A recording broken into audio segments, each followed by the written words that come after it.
मैं तो ये कहूँगा कि जिस दर्द को हमने महसूस किया है वो भी लगातार महसूस करते होंगे, ख़ास तौर से जब अब हम देख रहे हैं कि अपने बिहार में एक शिक्षा विभाग ने भी बहुत अच्छी मुहिम शुरू की है कि बच्चे अपने क्लासेस को भी जाएं और उसके अलावा अगर उनको कोचिंग की ज़रूरत पड़ती है तो वो कोचिंग ऐसी परिस्थिति में अब बाहर रह के बच्चों को पढ़ना मुश्किल हो गया है क्योंकि उनको क्लासेस भी अटेंड करनी है। तो आपके शहर सहरसा में जल्द खुल रहा है एजुकार करियर इंस्टीट्यूट। कोशी का इलाका जहां भूखमरी, बेरोजगारी और पलायन कुलाचे भरती है। बात रोजगार की हो या शिक्षा की, यहां से पलायन का दौर बदस्तूर जारी है। कोशी में सहरसा, सुपौल और मधेपुरा जिले के लोग देश प्रदेश में रहकर या तो रोजगार करते हैं या फिर कोशी जैसे इलाकों से अपने बच्चों को डॉक्टर, इंजीनियर बनाने के लिए बाहर भेजते हैं। घर परिवार से दूर रहकर पढ़ाई करने में कई तरह की समस्याओं से दो चार होना पड़ता है। लेकिन अब आपके कोशी इलाके के सहरसा जिले में कई शिक्षण संस्थान बच्चों के बीच बेहतर उच्च शिक्षा देने की कोशिश में लगी हुई है। इसी बीच बच्चों में गुणवत्ता शिक्षा देने के लिए आपके शहर सहरसा में SK बिजनेस आर्केड, आमना मेमोरियल अस्पताल के सामने, मीरटोला, बनगांव रोड, सहरसा में जल्द ओपनिंग होने जा रहा है एजुकार करियर इंस्टीट्यूट, जहां NEET medical, JEE mains advance 11वीं 12वीं फाउंडेशन का वर्ग संचालन अनुभवी शिक्षकों के द्वारा किया जाएगा। साथ ही कई तरह के विशेषताओं के साथ ये शिक्षण संस्थान खुल रहा है। विभिन्न विषयों के अलग अलग शिक्षक engineer Anil Kumar, engineer Akash Kumar, engineer Mohammad Faiz, engineer Ikramul हक, मोहम्मद नईम अख्तर और इंजीनियर हसीब अहमद के द्वारा बच्चों को गुणवत्ता शिक्षा दी जाएगी। वहीं संस्थान के chairman doctor professor Mohammad Tariq ने कहा कि बच्चों को अब उच्च शिक्षा पाने के लिए घर से दूर जाने की जरूरत नहीं है, एक ही छत के नीचे अनुभवी शिक्षकों के द्वारा बेहतर शिक्षा दिया जाएगा, जिसका नामांकन प्रक्रिया प्रारंभ हो चुका है। आपके कोचिंग संस्थान का उद्घाटन होने वाला है। इस तरह की ये कोचिंग संस्थान है और इसको खोलने का क्या उद्देश्य? असल में बहुत दिनों से हम लोग ये महसूस कर रहे थे कि जो हमारी आबादी है और जिस हिस्से में हम लोग हैं अपने बिहार की, सुविधाओं की कमी रही है सब दिन से। और जब हम बाहर जाते हैं तो लगता है कि हमारे बच्चे उन बढ़िया सुविधाओं को नहीं अचीव कर पाते हैं, तो उनको ये बेहतर सुविधाएं मिलें। ख़ासतौर से जब अपने बच्चों को हमने देखा बाहर पढ़ते हुए तो महसूस हुआ कि वो दर्द हमने महसूस किया कि बेहतर फैकल्टी के साथ, बेहतर सुविधाओं के साथ हमारे बच्चों को यहाँ पढ़ने का एक मौका मिले, और ये सब अगर हम लोग उनको उपलब्ध करा सकें तो ये बहुत अच्छा मुहिम होगा।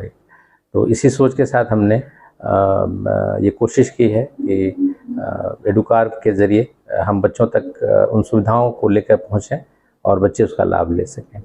हमारी कोशिश है कि बच्चे जो अभी 11th में हैं, 12th में आने वाले हैं, तो उन और अच्छी फैकल्टी मिलेगी उनको, और साथ ही उनको फिर नीट और जो इंजीनियरिंग की तैयारी है वो कराई जाएगी, जिसमें वो ड्रॉपर बैच भी होंगे, जो रेगुलर बैच भी होंगे।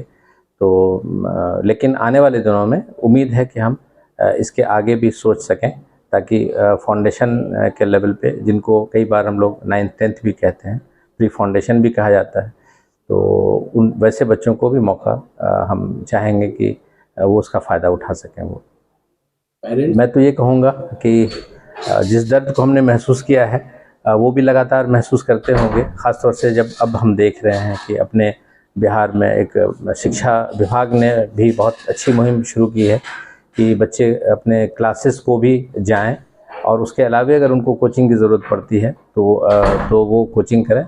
तो ऐसी परिस्थिति में अब बाहर रह के बच्चों को पढ़ना मुश्किल हो गया है क्योंकि उनको क्लासेस भी अटेंड करनी है। तो इसलिए अब मेरे ख्याल से बच्चे अब कोटा और दिल्ली के बजाय सहरसा में भी वो कोचिंग की सुविधा उनको मिल जाएगी, क्लासेस करेंगे, साथ साथ कोचिंग भी करेंगे। और उनको अब घर में रह के, जैसे कि बच्चों को अक्सर मैं देखता हूँ बाहर में कि अच्छे खाने पीने की सुविधा नहीं मिल पाती है, साथ ही साथ जो है उनको दिक्कत होती है वहाँ कि एक मोरल सपोर्ट नहीं मिल पाता है। तो जब घर में रह के अपने पेरेंट्स के बीच में रह के वो यहाँ पढ़ाई करेंगे तो उनको वो मोरल सपोर्ट भी मिलेगा। क्योंकि आप अक्सर देखते हैं आजकल के दिनों में कि तरह तरह की खबरें आती हैं, विशेषकर कोटा की खबरें अक्सर आती हैं न्यूज़ चैनलों में, हम सब देखते हैं। तो मुझे ये लगा कि अगर बेहतर फैकल्टी यहीं उनको उपलब्ध हो जाए तो क्यों वो बाहर जाएंगे, क्यों उनको अच्छे भोजन से महरूम रहना पड़ेगा, क्यों वो साइकोलॉजिकल डिसऑर्डर का शिकार होंगे। तो इसलिए ये हम लोगों की मुहिम है कि ऐसी कोशिश से हम उनको फ़ायदा दे सकें। कोचिंग संस्थान का उद्घाटन होने वाला है, आप बतौर डायरेक्टर हैं, किस तरह की विशेषता रहेगी आपकी कोचिंग संस्थान में और स्टूडेंट्स अभिभावक से क्या कहना चाहेंगे? सबसे पहले मैं ये बोलना चाहूँगा कि जो हमारे यहाँ जो भी फैकल्टीज़ हैं वो सारे well qualified and well experience faculty है। जितने भी हैं सबको मिनिमम 15 ईयर्स 10+ ईयर्स का एक्सपीरियंस है उनको, और सारे बाहर की फैकल्टी हैं, है ना। जैसे हमारे पास इंजीनियर आकाश सर हैं, है ना, वो भी हमारे पास जो है दिल्ली में पढ़ा रखे हैं, आकाश सर। और नईम सर हैं, वो भी आकाश मुंबई में थे। उसके अलावा मुर्तज़ा सर हैं, इकरामुल हक सर हैं। तो हमने ये कोशिश किया है कि जितनी भी फैकल्टीज़ हैं सारे हमारे बाहर के हैं। उसके बाद दूसरी फैकल्टी ये है कि जनरली कोचिंग वाले क्या करते हैं कि लैब खोलते हैं लेकिन उसको एक्सप्लोर नहीं कर पाते हैं। तो हम लोगों ने लैब की फैसिलिटी दी है कि बच्चे को जो भी क्लास में पढ़ाया जाए उसको जाके लैब में एक्सपेरिमेंट कराया जाए, ताकि वो उसके ब्रेन में अच्छे से और हमेशा के लिए याद हो जाए।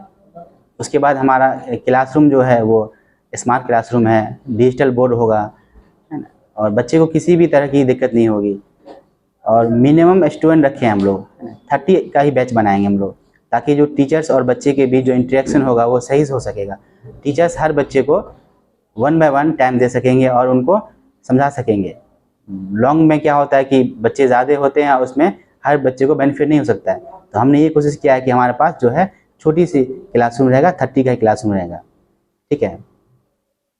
स्कॉलरशिप की क्या सुविधा है वैसे स्टूडेंट्स? हाँ, ऐसे स्टूडेंट जो वाकई में गरीब हैं, हम लोग उनको क्या करेंगे, पहले एक टेस्ट लेंगे। अगर टेस्ट में वो हमें लगेगा कि नहीं अच्छे हैं तो हम लोग उनको स्कॉलरशिप दे रहे हैं। अप टू 50% हम लोग स्कॉलरशिप देंगे, है ना, जो जिस लेवल के होंगे, है ना। हम लोग खुद कोशिश कर रहे हैं कि बच्चे जो हैं अच्छे बच्चे आएँ और उनका फ्यूचर भी अच्छा बने।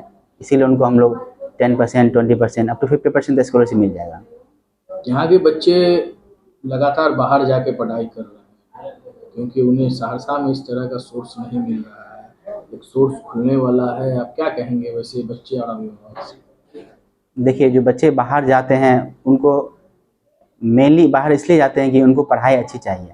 हम लोगों ने कोशिश ये की है कि जो फैकल्टी बाहर में पढ़ा रहे हैं उन्हीं फैकल्टी से अगर हम अपने छोटे से शहर सहरसा में ही अगर वो फैसिलिटी दे देंगे तो बच्चे ज़रूर यहाँ रहेंगे। हम बस ये कहना चाह रहे हैं कि एक बार हमारे इंस्टीट्यूट में आएँ और बच्चे को भेजें और क्लास देखें कि जो हम बोल रहे हैं कि वो वाकई में है या नहीं है। क्या नाम हुआ आपका? जी, मेरा नाम हसीब अहमद हुआ। ठीक है, और मैं एज ए डायरेक्टर हूँ और फिजिक्स फैकल्टी भी हूँ।